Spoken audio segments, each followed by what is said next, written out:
Assalamualaikum warahmatullahi wabarakatuh.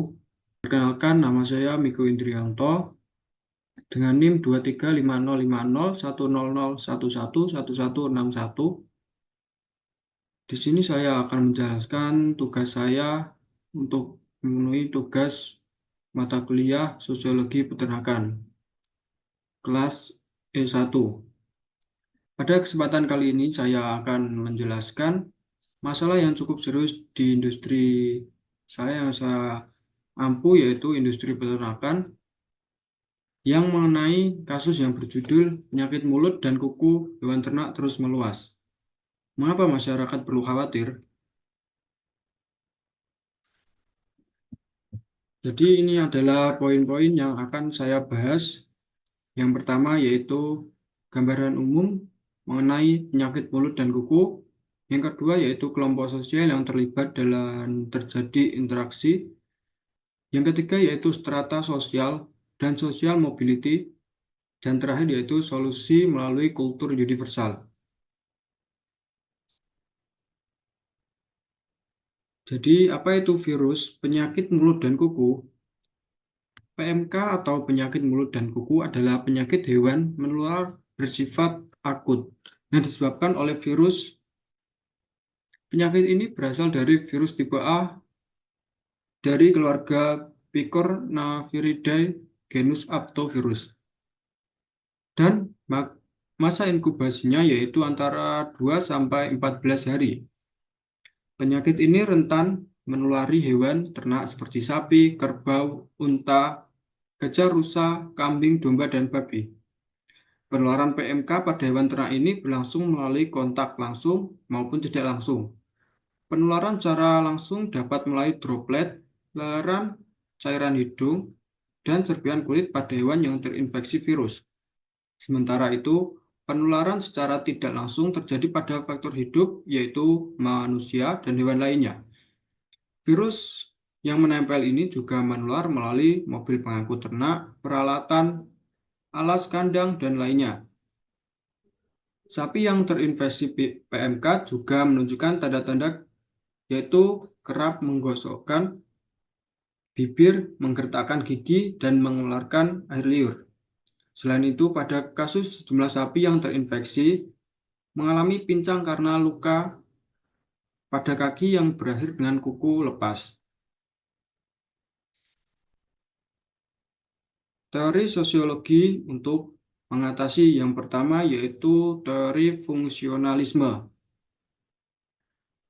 Dari perspektif fungsionalisme, masyarakat perlu bekerja sama untuk menjaga stabilitas dan kesejahteraan sosial. Dalam konteks peternakan, kolaborasi antara pemerintah, peternak, dan komunitas sangat penting. Sistem kesehatan hewan dan regulasi pemerintah berfungsi untuk mencegah dan mengatasi wabah. Selanjutnya yaitu teori konflik. Teori ini menyoroti bagian konflik antara kelompok sosial dapat mempengaruhi distribusi sumber daya. Dalam kasus PMK ini, kelompok dengan kekuatan politik dan ekonomi yang tinggi mungkin memiliki akses lebih baik ke sosial atau kompensasi dibandingkan peternak kecil. Selanjutnya yaitu teori interaksionalisme simbolik.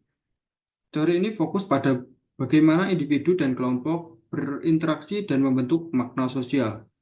Dalam konteks PMK, interaksi antara peternak, pemerintah, dan masyarakat perlu dipahami untuk mengembangkan strategi komunikasi yang efektif. Selanjutnya yaitu ini adalah gambaran pentahelik kelompok sosial yang terlibat dalam interaksi sosial. Yang pertama ada peternak, lembaga kesehatan hewan, media massa, masyarakat, dan pemerintah.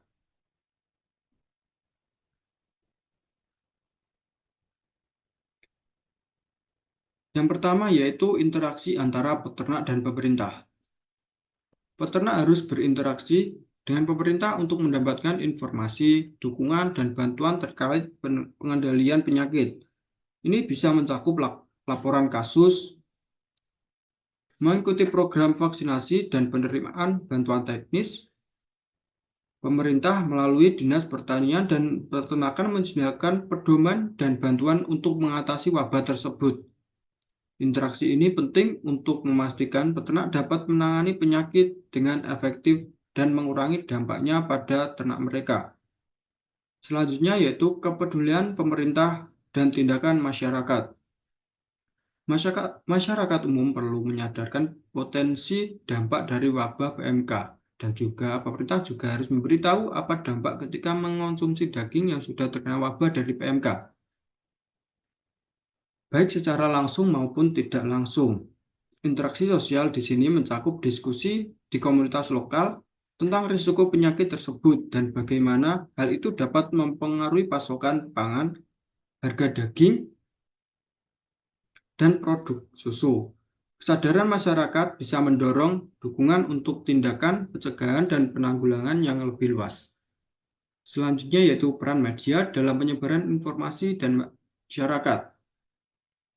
Media, termasuk berita, berperan sangat penting dalam menyebarkan informasi terkait wabah PMK kepada publik.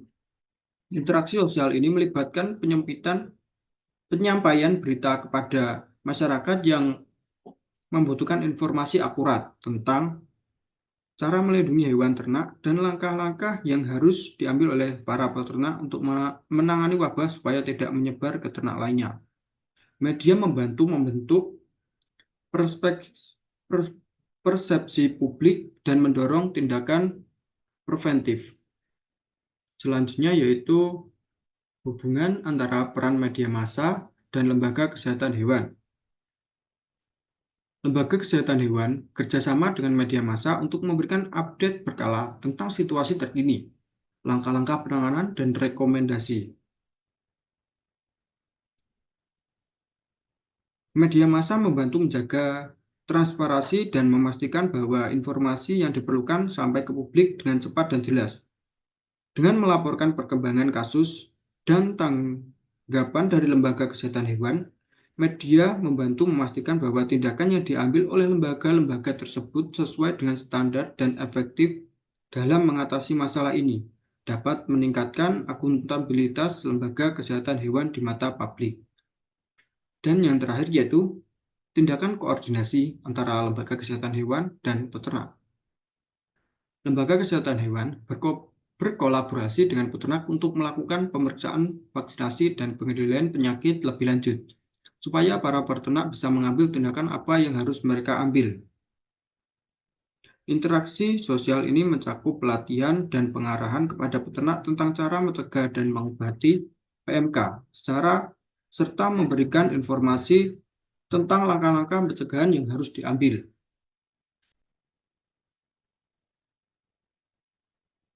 Selanjutnya yaitu strata sosial. Yang pertama yaitu peternak. Posisi strata sosialnya yaitu menengah ke bawah.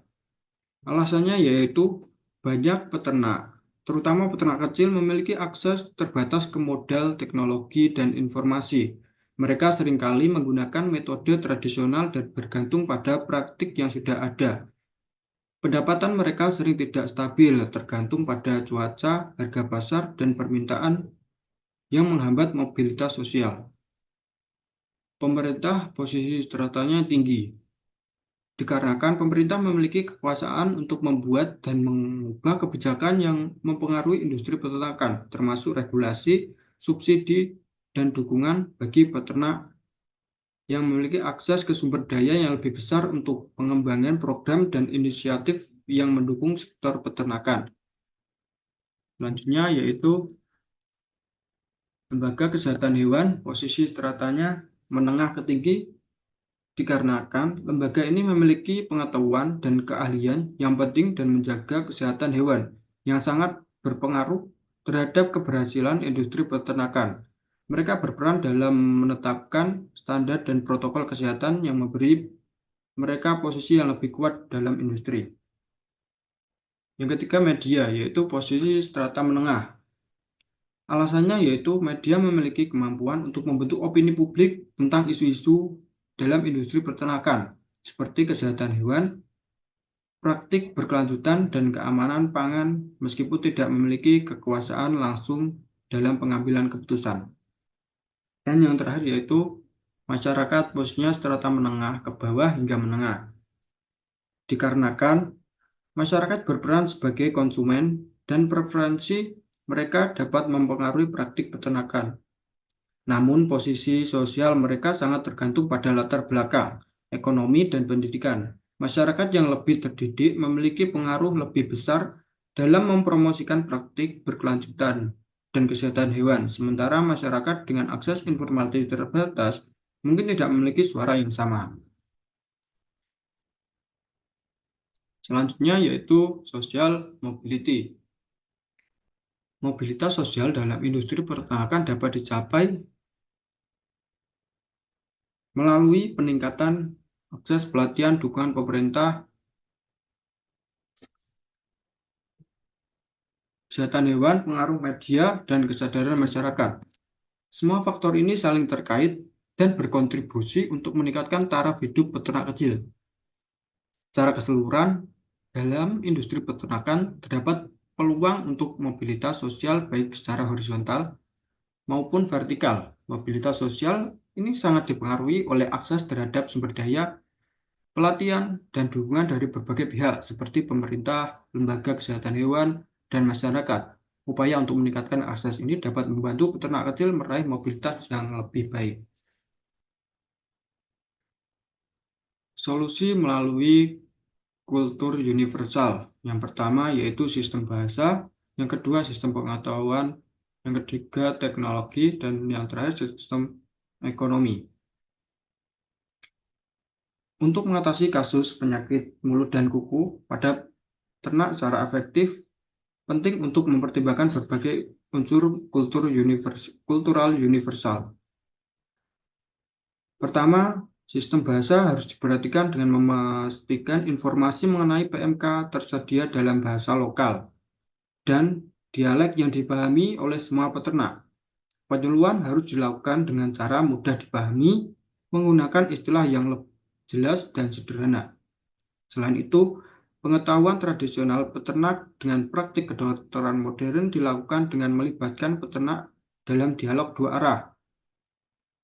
Program berkelanjutan juga penting untuk meningkatkan pemahaman tentang kesehatan ternak dan manajemen penyakit melalui workshop atau seminar. Teknologi memainkan peran kunci dalam deteksi dan pengobatan PMK. Untuk meningkatkan akses, perlu investasi pada infrastruktur dan peralatan serta vaksin yang tersedia di daerah terpencil. Promosi penggunaan teknologi pemantauan kesehatan ternak juga penting untuk mendeteksi gejala lebih awal. Dalam hal ekonomi, dukungan finansial dan bantuan kepada peternak yang terdapat PMK seperti kompensasi dan subsidi harus ditingkatkan. Investasi dalam infrastruktur yang mendukung pencegahan dan pengobatan penyakit juga diperlukan. Dengan menggabungkan unsur-unsur ini dalam pendekatan penanganan PMK, solusi inklusif dan efektif dapat dihasilkan, mendukung kesejahteraan peternak dan ternak secara keseluruhan.